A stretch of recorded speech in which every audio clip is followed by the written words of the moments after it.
उत्तर प्रदेश के अयोध्या की मिल्कीपुर विधानसभा सीट से भारतीय जनता पार्टी के उम्मीदवार बने चंद्रभान पासवान आखिरकार हैं कौन, इनकी शख्सियत क्या है, इनका मिल्कीपुर विधानसभा में मुकाबला किससे होने जा रहा है और आखिर क्यों चंद्रभान पासवान के नाम को भारतीय जनता पार्टी ने अपने उम्मीदवार के तौर पर चुना है।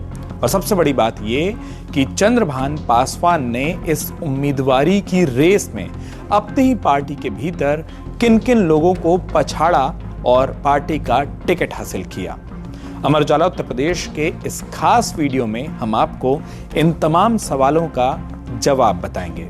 नमस्कार, मेरा नाम है उत्कर्ष चतुर्वेदी और अब बात करते हैं मिल्कीपुर विधानसभा सीट से घोषित हुए भारतीय जनता पार्टी के उम्मीदवार चंद्रभान पासवान के बारे में, उनकी प्रोफाइल के बारे में और उन तमाम सवालों के मामले में जो आप शायद जानना जरूर चाहते हो।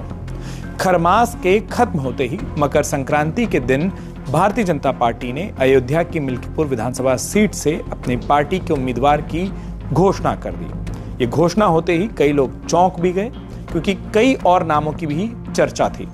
आपको बता दें कि भाजपा के मिल्कीपुर विधानसभा सीट से उम्मीदवार बने चंद्रभान पासवान आखिरकार कौन है। भारतीय जनता पार्टी की ओर से मिल्कीपुर उपचुनाव के लिए प्रत्याशी बनकर जो चेहरा अब चर्चित हो गया है, जिसका नाम सामने आया है, वो चंद्रभान पासवान पेशे से अधिवक्ता हैं, यानी वकील हैं। वो इस समय भारतीय जनता पार्टी की जिला कार्य समिति के सदस्य भी हैं। उनकी पत्नी 2 बार रुदौली से जिला पंचायत सदस्य रही हैं। चंद्रभान पासवान के पिता बाबा राम लखन दास ग्राम प्रधान हैं, यानी चंद्रभान पासवान का जो पूरा परिवार है वो भारतीय जनता पार्टी के साथ लंबे समय से और पीढ़ियों से जुड़ा हुआ है। अब बात करते हैं उन नामों की जिन्हें पछाड़कर चंद्रभान पासवान ने भारतीय जनता पार्टी के उम्मीदवार का टिकट हासिल किया है। अयोध्या की मिल्कीपुर विधानसभा सीट से टिकट पाने की कोशिश में कई सारे चेहरे लगे हुए थे, कई सारे चेहरे शामिल थे, जिनमें पूर्व विधायक बाबा गोरखनाथ का नाम भी शामिल था।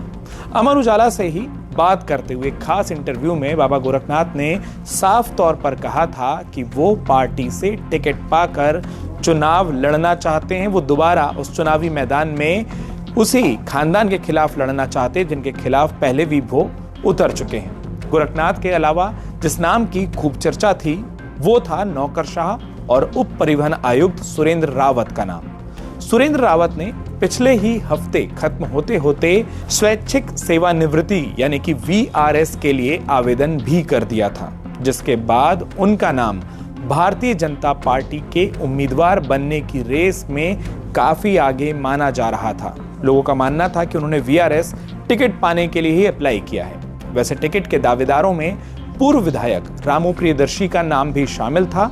रामू प्रियदर्शी साल 1991 में सोहवल विधानसभा से विधायक रहे थे और साल 2012 में भारतीय जनता पार्टी ने इन्हें मिल्कीपुर से चुनाव लड़ाया था। उस चुनाव को वो जीत नहीं पाए थे, उन्हें हार का सामना करना पड़ा था। इसके अलावा जिन नामों ने पार्टी में टिकट पाने के लिए अपनी दावेदारी की हुई थी, उनकी अगर बात की जाए तो उसमें 3 बार से जिला संगठन में महामंत्री रहे राधेश्याम त्यागी, भारतीय जनता पार्टी प्रदेश अनुसूचित मोर्चा के कोषाध्यक्ष चंद्रकेश रावत, पूर्व ब्लॉक प्रमुख विनय कुमार रावत, बाराबंकी की जिला पंचायत सदस्य नेहा आनंद सिंह का नाम शामिल था। ये वो तमाम चेहरे थे जो भाजपा के उम्मीदवार के तौर पर अपना नाम चाहते थे। मिल्कीपुर के विधानसभा उपचुनाव में कांग्रेस ने समाजवादी पार्टी के समर्थन की घोषणा कर दी है और वहीं बहुजन समाज पार्टी इस उपचुनाव में नहीं उतर रही। ऐसे में निर्दलीय या अन्य दलों को हटा दिया जाए तो मुख्य लड़ाई इस वक्त समाजवादी पार्टी के फैजाबाद के सांसद अवधेश प्रसाद के बेटे और सपा के उम्मीदवार अजीत प्रसाद और भारतीय जनता पार्टी के अब उम्मीदवार बने चंद्रभान पासवान के बीच ही होनी है।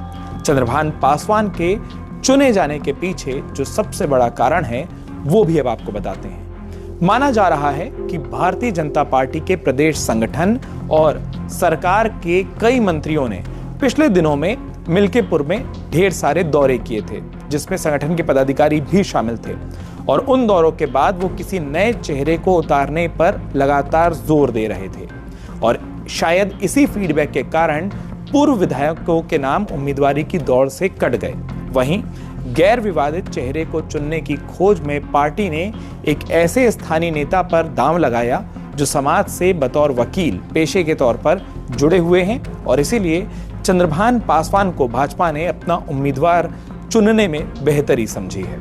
अब चंद्रभान पासवान पर लगा ये दांव कितना सफल होता है, ये तो 8 फरवरी को पता चलेगा, जब मिल्कीपुर विधानसभा उपचुनाव के परिणाम घोषित होंगे। लेकिन इतना साफ है कि अब भाजपा और सपा दोनों के उम्मीदवार घोषित हो चुके हैं।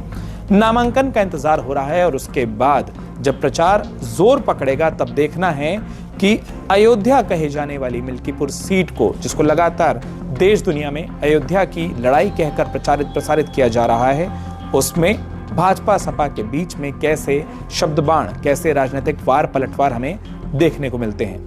मिल्कीपुर विधानसभा उपचुनाव से जुड़ी तमाम अपडेट्स को सबसे पहले पाने के लिए अमर उजाला उत्तर प्रदेश को सब्सक्राइब करना और इस वीडियो के बारे में अपनी राय को कमेंट बॉक्स में लिखकर जाहिर करना बिल्कुल ना भूलें। आप सभी का अपना वक्त देने के लिए बहुत बहुत धन्यवाद।